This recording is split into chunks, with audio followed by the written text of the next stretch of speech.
Welcome to GD concept. GD concept में आपका स्वागत है। और बच्चों, इसी सेगमेंट को आगे बढ़ाते हुए आज मैं आपके लिए लेकर आया हूँ स्पेलिंग टेस्ट। ये जो है सेगमेंट आपका ज़्यादातर एग्जाम में पूछा जा रहा है। इसकी अगर हम बात करें बच्चों, 1 नंबर या 2 नंबर में या हार्डली 3 नंबर में ये वोकैब का जो स्पेलिंग मिस्टेक है ये पूछ लिया जाता है। तो चलिए, बहुत ही छोटा सा सेगमेंट है, इसके बारे में हम बात कर रहे हैं। अब देखिए, यहाँ वर्ड लिखा हुआ है, आपको बताना है कि which one is correct, right. तो आपको उसका स्पेलिंग आना चाहिए, तभी उसको आप क्या कर पाएंगे, सही कर पाएंगे। ठीक है, पहले आपको पता होना चाहिए कि कौन सा वाला सही है। तो जब इसको एफ्लोरेसेंस को जब बोला जाता है, तो एफ्लोरेसेंस को जब बोला जाता है बच्चों, तो उसमें क्या लगता है, EFF। देखिए, उसी वे में मैं बोल रहा हूँ जिससे आपको समझ में आ जाए। ठीक है, EFF। अब देखना पड़ेगा EFF कहाँ पे, इसमें और इसमें। मतलब ये नहीं हो सकता, और क्या नहीं हो सकता, ये नहीं हो सकता। अब मेरे पास 2 ऑप्शन बचे बच्चों, कौन कौन से, A और B, राइट। अब हमें देखना पड़ेगा, एफ्लोरेंस को आगे बढ़ाते हैं। LOR होता है RE, ठीक है, RESENCE, ये सब मिला के बनता है बच्चों एफ्लोरेसेंस। तो इसका जो सही आंसर हो जाएगा बच्चों, वो हो जाएगा आपका B for Bombay is correct answer. पहला वाला नहीं होगा क्योंकि यहाँ पर A दे दिया। अब ये वर्ड आपको याद होगा तभी अपन कर पाएंगे, राइट।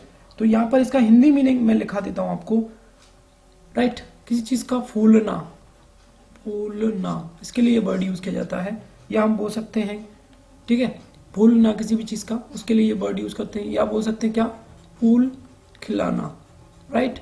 इस तरीके से इसका मीनिंग अगर हमें पता होगा इंग्लिश वाला, तो इस बात को याद रखिए। अब याद रखने का तरीका EFF होता है, LORENSCNCE। ये आपको बार बार रिपीट करना पड़ेगा, तभी जाके हम उसको कर पाएंगे। अगला वर्ड दिया बच्चों एलिनेट।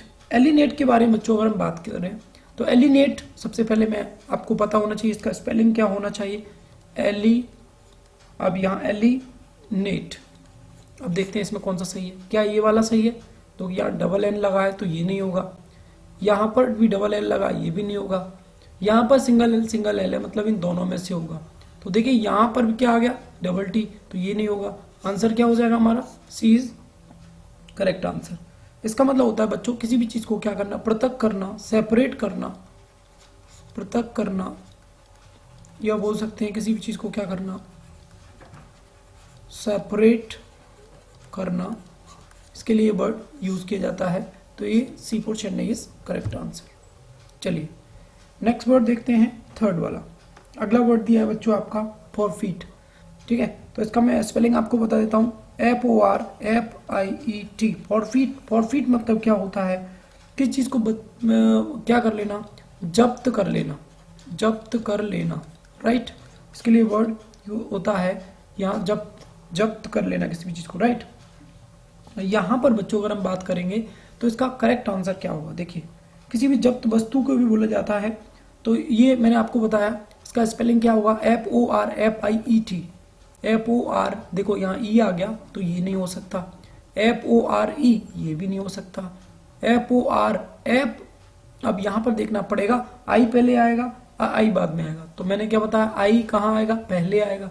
तो ये इसका जो करेक्ट आंसर हो जाएगा वो फॉरफीट। फॉरफीट मतलब होता है कोई भी जो जब्त वस्तु होती है उसके लिए सीज कर दी जाती है उसको, इसके लिए वर्ड यूज किया जाता है। तो स्पेलिंग मिस्टेक में ये आपको याद रखना पड़ेगा। देखिए नेक्स्ट वर्ड है आपका कॉमेमोरेट। कॉमेमोरेट जो वर्ड है बच्चों, इसमें जनरली ये वर्ड पूछा गया, एक बार नहीं, ये कम से कम कई बार पूछा गया है।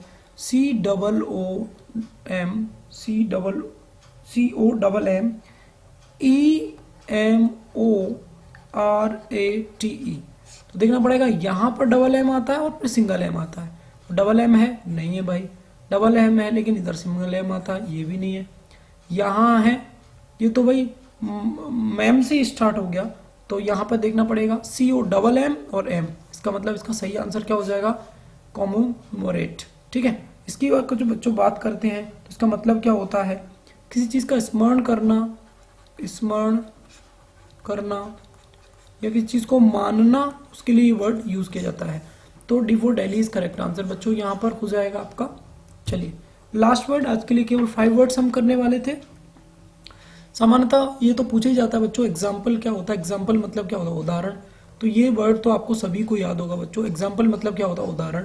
एग्जाम्पल ही नहीं होगा, एग्जाम्पल नहीं होगा, एग्जाम्पल नहीं होगा, क्या होता है बच्चों, सीधा सीधा अगर आप इसको लिख लिख कर याद करेंगे तो सभी वर्ड आपको। तो स्पेलिंग मिस्टेक में हम आपके लिए और किस तरीके से आपकी सहायता कर सकते हैं, या किस तरीके से आपका टेस्ट लिया जाए जिसकी वजह से आप क्या करें, एग्जाम में स्पेलिंग मिस्टेक को क्लियर कर सकें, अच्छे से कर सकें। फिर से आपको स्पेलिंग मिस्टेक में हम वीडियो लाते रहेंगे, आप देखते रहिए। चैनल को सब्सक्राइब करिए, लाइक करिए और 2 लोगों तक शेयर करिए जिससे ज़्यादा से ज़्यादा वीडियो फैल सके और आप इस वीडियो का फ़ायदा ले सकें। जय हिंद बच्चों, फिर मिलेंगे।